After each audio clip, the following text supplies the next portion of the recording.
Здравствуйте, друзья!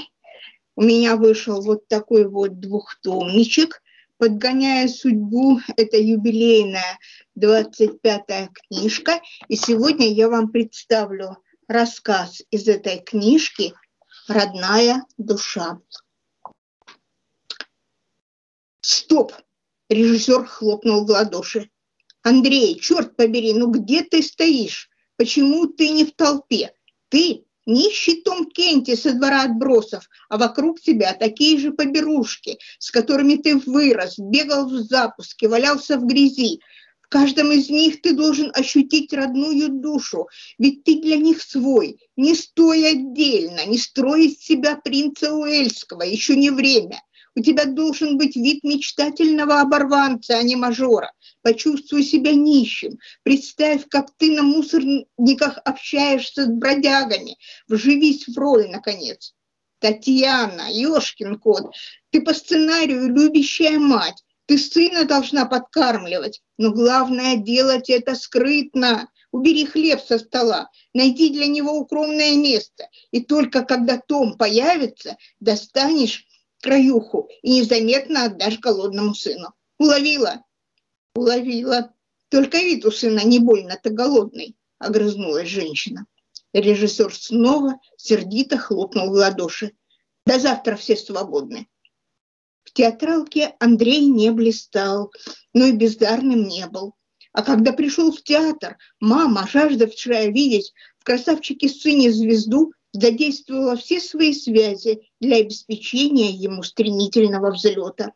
Но отношения с коллективом у молодого артиста не сложились. Коллеги догадывались, что главную роль Андрей получил потому, что на режиссера надавили сверху. Атмосфера отчуждения угнетала молодого артиста, и хотя он понимал, чего от него хотел режиссер, на сцене чувствовал себя скованно, не импровизировал, не подыгрывал коллегам. Однако отказываться от работы не собирался, несмотря на глухое неприятие собратьев по цеху, которое считал причиной своей зажатости.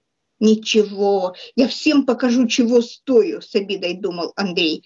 «Вот только как себя представить нищим, если не только нищеты, а недостатка ни в чем не знал? Как найти родную душу, если они меня всерьез не принимают? Да и что значит родная душа? И как вжиться в роль?» «Вжиться?» — повторил он взволнованно, озаренной догадкой. А ведь режиссер прав, надо реально прожить, испытать, запомнить эти ощущения. И не смыв грим, и не переодевшись, он направился к выходу из театра. Открывая тяжелые двери, заметил, что продолжает сжимать в кулаке хлеб. «Специальный черт выдала», — зло подумала Татьяне. Осмотрелся, ища глазами урны, и, увидев большую рыжую собаку, кинул горбушку ей. Проспект, как всегда, был оживленным и шумным. Андрей любил гулять по нему, чувствуя на себе восхищенные взгляды девушек и безразличные или завистливые взгляды парней.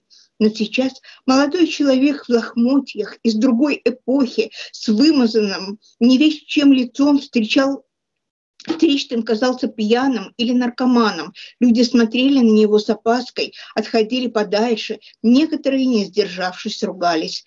Недоумение, страх, брезгливое отторжение, которое читалось в их глазах, были мучительны и обидны. Такого унижения он прежде не испытывал. Мимо прошла женщина с ребенком, во все глаза смотревшим на нищего. Актер услышал: «Мам, а чего он такой грязный и порванный?» Наверное, он лодырь, не работает. Вот денег на одежду и нет. Юношу будто током стукнуло. Вот же коза! Эта тетка обо мне ничего не знает, а по внешнему виду выводы сделала, совсем как я прежде. Ведь и я людей по одежке принимал, о большинстве думал, как о неудачниках или лентяях, не уважал их, насмехался. А им, наверное, было обидно, как мне сейчас. Надо же быть таким идиотом. Чувствовать на себе колкие взгляды стало невмоготу, и Андрей свернул с проспекта во двор многоэтажки. Напротив углового подъезда стоял мусорный бак, в котором два бомжа, переругиваясь, методично перебирали отходы. Еще не зная, о чем с ними говорить, актер направился к ним. Вид Андрея вызвал бездомных подозрительность и агрессию. «Знаете, друзья», – начал он, но сильный удар кулаком в лицо заставил его упасть. «Это наш Бак, вали отсюда, пока цел», – сказал ударивший Андрея бомж, и они продолжили перебирать мусор. Юноша с трудом поднялся. Перед глазами мелькали разноцветные круги, губа была разбита, и во рту ощущался вкус крови. Только сейчас он подумал об оставленном в гримерке костюме, в кармане которого лежал свежий носовой платок. Артист попытался вытереть кровь тыльной стороной ладони, но только размазал ее по и без того грязному лицу. «Попросить бы у кого-нибудь платок», – подумал Андрей и осмотрелся. В глубине двора стоял киоск, над которым красовалась вывеска «Свежий хлеб». Какая-то женщина рассчитывалась с продавцом за покупку. Боясь, что она уйдет, Андрей побежал к ней, намереваясь попросить платок. Но та, увидев бегущего на нее грязного, окровавленного нищего, испугалась так, что, выронив купленную булку, бросилась наутек. Из киоска выбежал продавец, оказавшийся здоровым детиной, с криком «Что ж ты, мразь, людей пугаешь?». Он ухватил актера за грудки и отшвырнул так сильно, что юноша отлетел к ближайшему дереву и, стукнувшись о него спиной, сполз на землю. Какое-то время он сидел, опустив веки и привыкая к тупой боли в спине. Внезапный шорох заставил его открыть глаза. Перед ним стояла большая грязная рыжая псина с вырванным куском шерсти на боку. В зубах она держала булку. Артист узнал собаку, которой у театра бросил хлеб. «А булка, наверное, та, что женщина выронила», – подумал он. Увидев, что человек открыл глаза, собака подошла и аккуратно положила булку ему в руку. Юноша опешил. «Это мне?» В собачьих глазах читалось сочувствие. Больно закололо в груди, на глаза навернулись слезы.